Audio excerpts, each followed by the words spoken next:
अस्सलाम वालेकुम दोस्तों। आज शहनाज कलेक्शन, इसमें पहली कटिंग हम करने जाएंगे और आज सिंपल कुर्ते की कटिंग करेंगे। और मैंने ये कलेक्शन शुरू किया है उन महिलाओं के लिए जो बिल्कुल भी सिलाई का काम नहीं जानती है लेकिन सीखना चाहती है, लेकिन छोटी से छोटी बारीकी से बारीकी चीज़ सीखना चाहती है। तो मैं वो चीज़ स्टार्ट करूँगी ताकि हर महिला सिलाई करना सीखे। अगर उसकी पोजीशन नहीं है कि वो बाहर जाके कुछ कर सकती है या कुछ किसी भी सहारे से बाहर नहीं जा सकती, तो वो घर बैठ के बहुत कुछ सीख सकती है। तो बहुत छोटे छोटे तरीके होंगे सिखाने के, और मैंने कुछ डायग्राम्स भी बनाए हैं जिसके ज़रिए से बहुत आसानी से सीखा जाएगा। तो मेरा शहनाज कलेक्शन में आप सबका स्वागत है। मेरा जो ग्रुप है उसका नाम भी मैंने दीन प्लस हुनर रखा है, ताकि हम दीनी मामलात भी कुछ सीखें और हुनर भी सीखें। तो आइए हम सबसे पहले नाप दिखाते हैं कि हमारा नाप क्या है। जो मेज़रमेंट है वो मैंने एक बुज़ुर्ग महिला का लिया हुआ है, उसका नाप देख लीजिए। उसका नाप है सीना 44, कमर 40 इंचेस, हिप्स 48, स्लीव 17, स्लीव राउंड 6, यानी स्लीव राउंड जब हम ऐसे करते हैं तो ऐसे मिला के जब वो 12 हो रहा है यानी 6, गला आगे से 5.5 और पीछे से गला 3 इंच, शोल्डर 7.5, आर्म होल 7, कुर्ते की लेंथ 40। मैंने स्पेशल जब मैं सिलाई सिखाती हूँ तो मेरी ये 3 चीज़ें जो आपको टिक की हुई नज़र आ रही हैं, ये मेरे लिए बहुत इम्पॉर्टेंट है।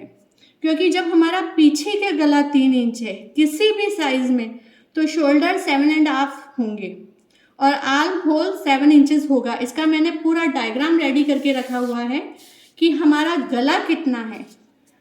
पीछे से 3 इंच, हर किसी का 3 इंच, और ये सीने के नाप है, चेस्ट। तो ये मेजरमेंट के अनुसार शोल्डर कितने होने चाहिए, आर्म होल कितने होने चाहिए, और डीप शेप जो हम आगे से देते हैं वो कितना होना चाहिए। तो ये डायग्राम है, बहुत अच्छा है, इसको समझकर हम बहुत कुछ सीख सकते हैं। और दूसरा डायग्राम्स मैंने बनाया है वो महिलाएं जिनको चौथा हिस्सा करना नहीं आता, आधा हिस्सा करना नहीं आता, तो उनके लिए एक इजी मेथड लिख दिया है मैंने।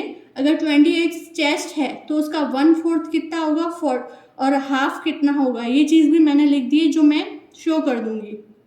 आइए हम सिलाई शुरू करते हैं। कटिंग, जो हमारा मेजरमेंट है उसके अकॉर्डिंग 3 इंच का गला, जो मैंने पहले ही आपको कह दिया है, जब पीछे से 3 इंच का गला होता है तो शोल्डर 7.5 होते हैं। सबसे पहले हम एक आधार लेंगे, सीधी लाइन, जिसके ज़रिए से हम कटिंग शुरू करेंगे। हमने यहाँ पे सीधी लाइन खींच ली है। अब इसके अंदर कुर्ते की लंबाई जो है 40 है, लेकिन हम मेज़रमेंट लेते हैं, ये फैब्रिक जितना है उतना हम मेज़रमेंट लेंगे और जितनी भी आती है लंबाई हम वो ले लेंगे। 40 इंचेस लंबाई होती है तो हमें 2 इंच उसके नीचे ऐड करना होता है, लेकिन इसमें फैब्रिक इतना ही है तो हम जितनी भी लंबाई है उतनी सारी लंबाई ले लेते हैं और नीचे भी एक आधार लाइन खींच लेते हैं।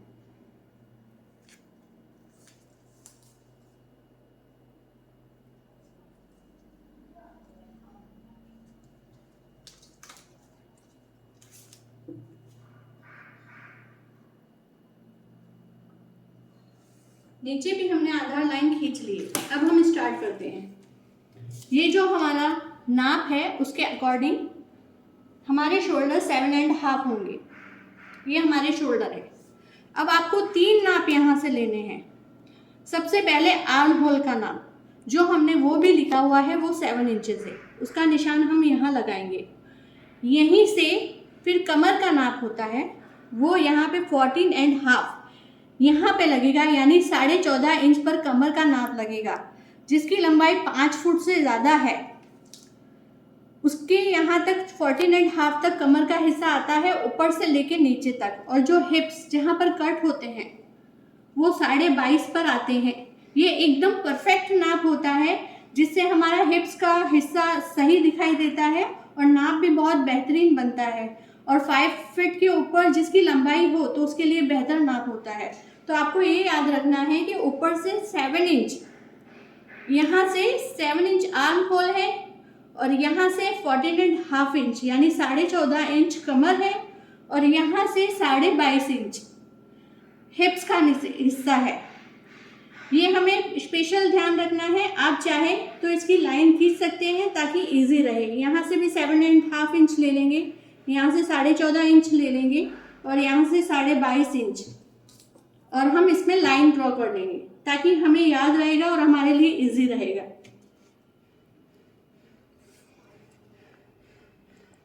ये हमने लाइन ड्रॉ कर ली। आपको इतना नापना ही है। आप इतना देख लीजिए कि हमने कपड़ों को 4/4 हिस्सों में रखा हुआ है। 1 2 3 4, यानी जो ये पेपर है, कपड़ा है, उसको हमने यूं रखा हुआ है। इसके 4 हिस्से होते हैं, 1 2 और 3 4। अब हम यहाँ से आर्म होल का जो हिस्सा होता है ये 7 इंचेस लेंगे। ये 7 इंचेस हर किसी नाप में रहेगा, क्योंकि इसकी वजह से हमारा शेप बहुत अच्छा बैठता है। हम इस नाप को और इस नाप को मिला लेंगे। यहाँ से जो हिस्सा होता है हमारा सीने से पहले शेप बिठाने के लिए हमें 7 इंचेस ही लेना है। फिर हमारा चेस्ट 44 है, तो 44 का 1/4 हिस्सा होता है 11, यानी चौथा हिस्सा कितना होता है 11, और इसमें हम 1.5 इंच मार्जिन देंगे।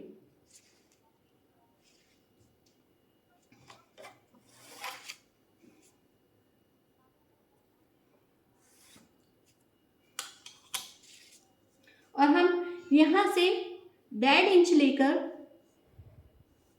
शेप बिठाएंगे। इस तरह से हमारा शेप बैठ जाएगा। हमारी जो कमर है, कमर 40 इंचेस है, और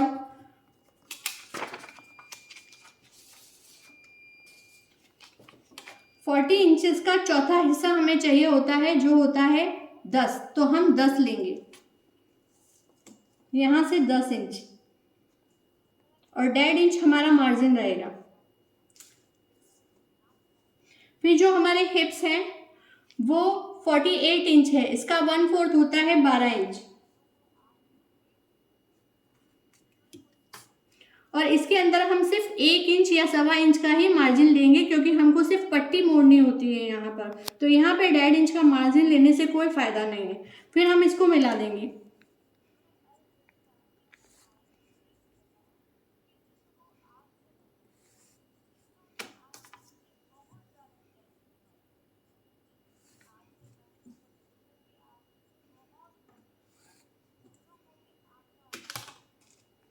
अब यहाँ से आपका जितना भी नाप आ रहा है 13.5 या 13.25, जो हमने 1.25 इंच का ही मार्जिन लिया है, तो उसे 1 इंच ज़्यादा ले लेंगे, या फिर हमारे पास जितना भी फैब्रिक है उतना ले लिया। 14 इंचेस का जो मैंने सही नाप से इसको काट कर रखा था, क्योंकि ये कपड़ा कम था और हमको इसमें से स्लीव भी निकालनी थी, तो उसके लिए मैंने फिक्स कपड़ा नाप कर रखा था और उसको हमने मिला लिया।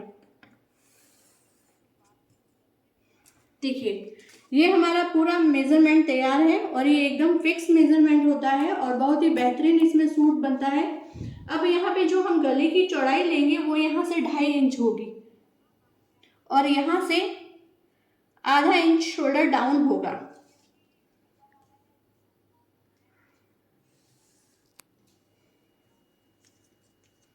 अब इसकी हम कटिंग कर लेंगे।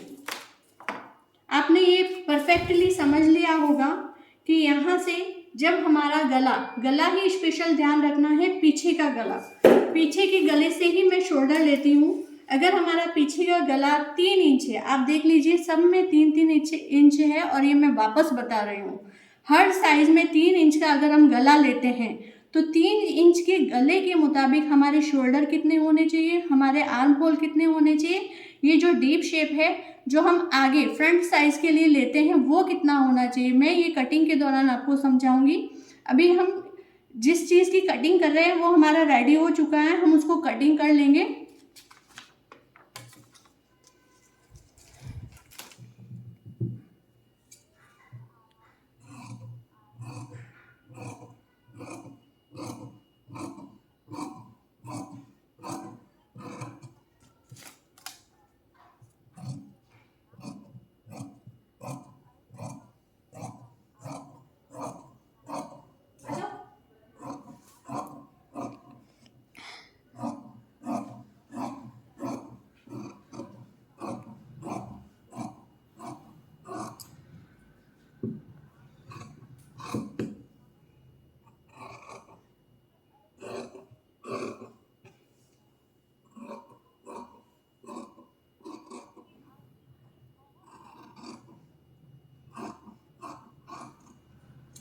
देखिए ये हमने इसको कटिंग कर लिया है। अब हम इसको, मैं आपको ये समझाऊंगी कि डीप शेप होता क्या है जो फ्रंट गले में लिया जाता है, यानी फ्रंट आर्म होल में लिया जाता है। जैसे ये हिस्सा है हमारा, ये हम इसको आगे का रखते हैं, ये बैक का है। तो बैक में आपको कुछ नहीं करना है, सिर्फ आगे के हिस्से में आपको यहाँ से डीप शेप लेना होता है।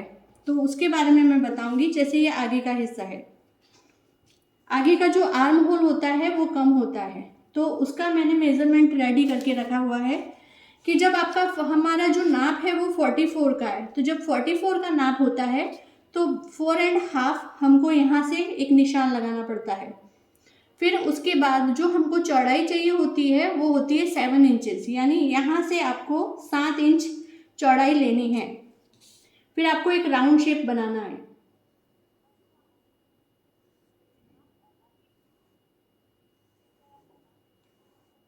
ये हमारा डीप शेप होगा और इसको हम कट कर देंगे।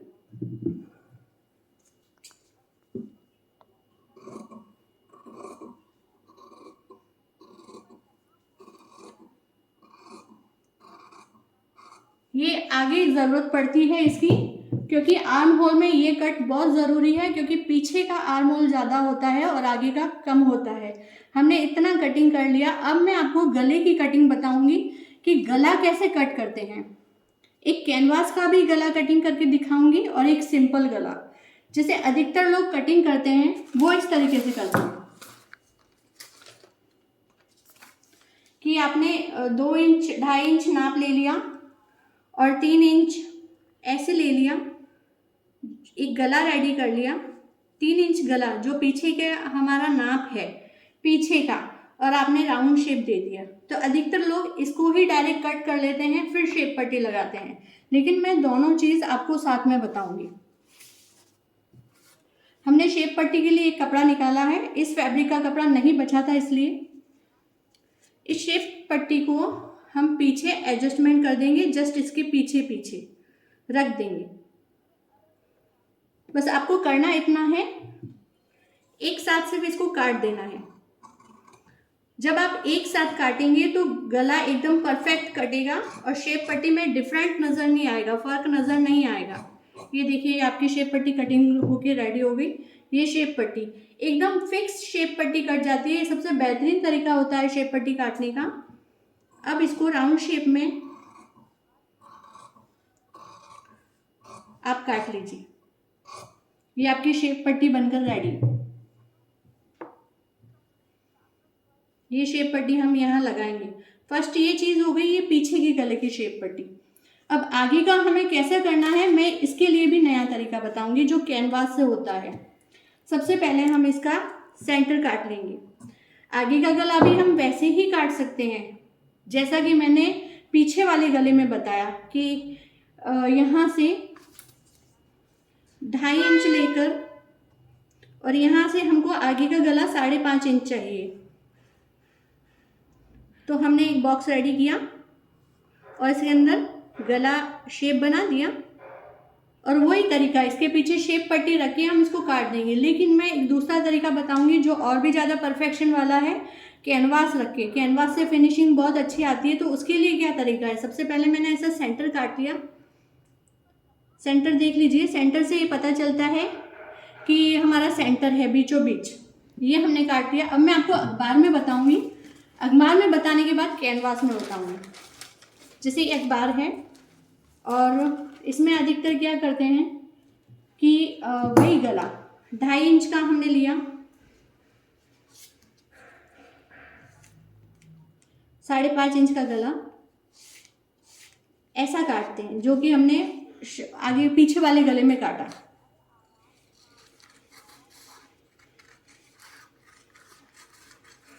ठीक है, शेप पट्टी भी काट देते हैं।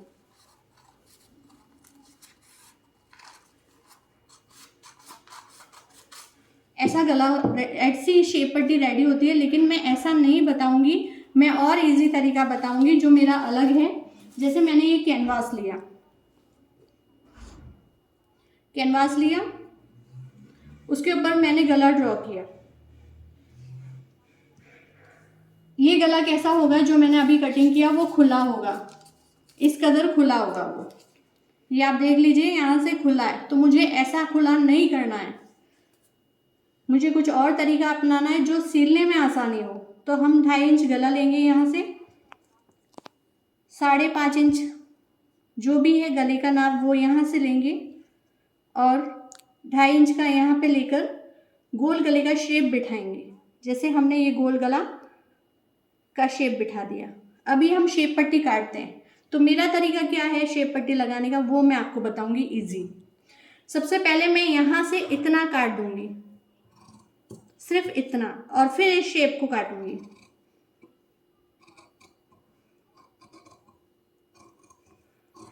अब मैंने ऐसा क्यों किया है, इसका रीज़न भी मैं आपको बताती हूँ। ऐसा मैंने काटा है, जबकि हमें पूरा काटना चाहिए, लेकिन मैंने इतना बाकी रखा है।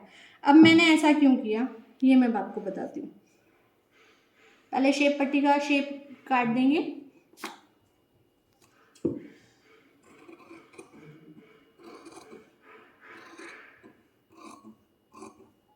देखिए, ये मैंने इसलिए ऐसा कटिंग किया है, नॉर्मली सब लोग ऐसा कटिंग करते हैं, ठीक है।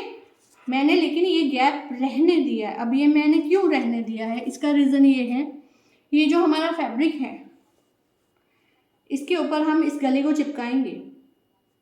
इस गले को चिपकाने के बाद फिर हम इसके अंदर यहाँ से सिलना शुरू करेंगे, जो मैं नेक्स्ट स्टेप में आपको बताऊंगी। इसको सिलने का जब होगा वीडियो में बनाऊंगी, उस दौरान मैं आपको इसका सिलने का तरीका बताऊंगी। अब हम स्लीव काटेंगे। ये हमारा हो चुका है कुर्ता कटिंग, शेप पट्टी। अब हम स्लीव काटेंगे। उससे पहले हम इसका नाप ले लेंगे कि स्लीव राउंड कितना है, जो स्लीव है इसका राउंड शेप कितना आता है।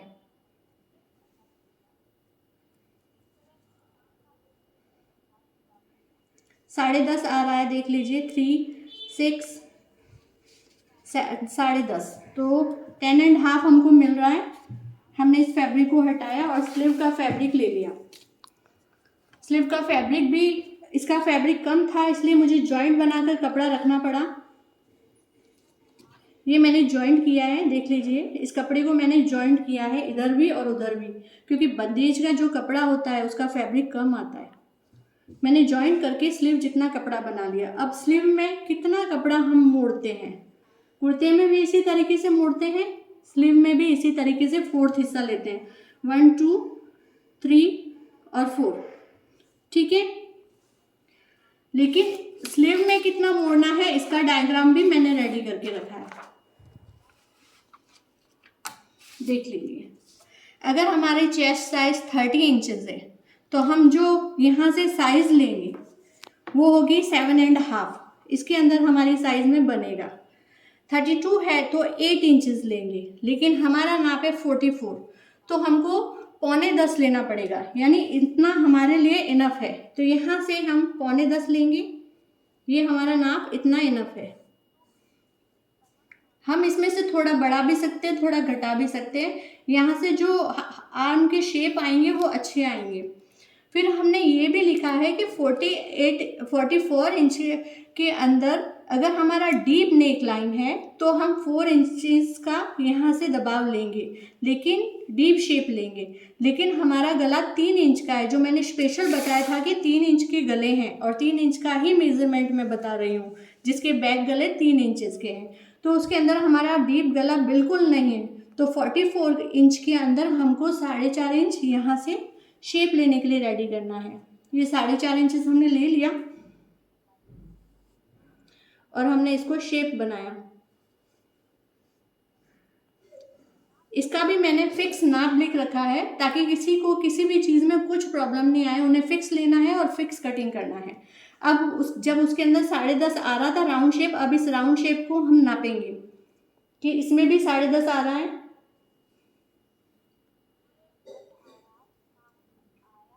जी हाँ, इसके अंदर भी 10.5 आ रहा है, और जो हमें यहाँ मिल रहा है, तो जो हमें यहाँ मिल रहा है तो हम उस शेप का निशान लगा लेंगे।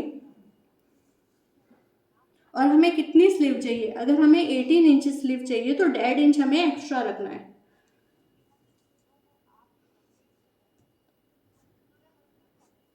इसको मिला लेंगे।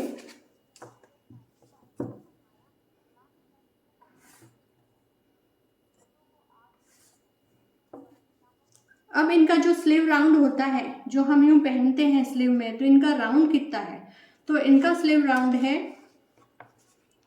इनका स्लीव राउंड 6 इंचेस है। तो हम यहाँ से 6 इंचेस का निशान लगाएंगे और 1 इंचेस मार्जिन, ये हमारा नाप आ गया। अब हम इसको मिला देंगे।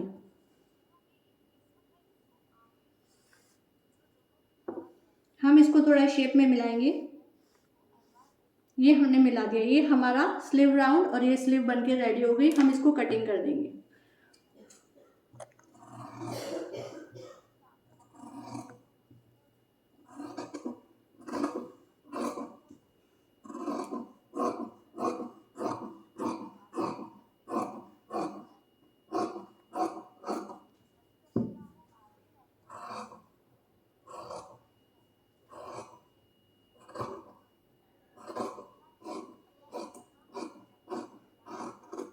जिस तरह फ्रंट की जो ड्रेस था, फ्रंट में जिस तरह हमने डीप शेप कटिंग किया, उसी तरह स्लीव में भी कटिंग होता है।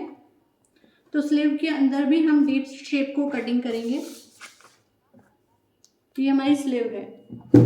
इसको हम यहाँ से, ये जो फ्रंट ये सेंटर पार्ट होता है, यहाँ से एक शेप देंगे डीप शेप कटिंग करने के लिए। इस डीप शेप को भी यहाँ से कटिंग कर लेंगे।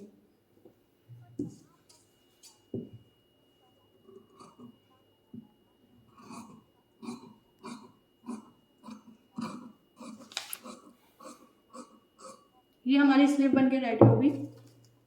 ये हमारी स्लीव है, ये जॉइंट होगी। हमारा पूरा कुर्ता रेडी है। और गला किस तरीके से करेंगे मैं आपको सिलाई करते वक्त बताऊंगी, और बहुत आसान तरीके से बताऊंगी कि आपके लिए सीखना बहुत इजी रहेगा। तो कमेंट में मुझे बताइए कि आपको अगर इजी लगा और अच्छे मेथड चाहिए तो मैं इससे भी इजी तरीका सिखाऊंगी। लेकिन जब अगर आपको सिलाई चलानी नहीं आती है तो आप इतना कीजिए कि सिलाई की प्रैक्टिस कीजिए। जिस तरह जलेबी कैसे बनाते हैं उसको मैं ड्रॉ करना सिखाऊंगी। जलेबी के आकार को बार बार घुमा घुमा के सिलाई कीजिए, तो आपके लिए सिलाई करना इजी हो जाएगा। कम से कम 4-5 दिन की सिलाई में बैठकर प्रैक्टिस करनी होगी, वो भी मोटर वाली मशीन में। तभी आप अच्छे से सिलाई भी कर पाएंगे और सीख भी कर पाएंगे। आज के लिए बस इतना ही।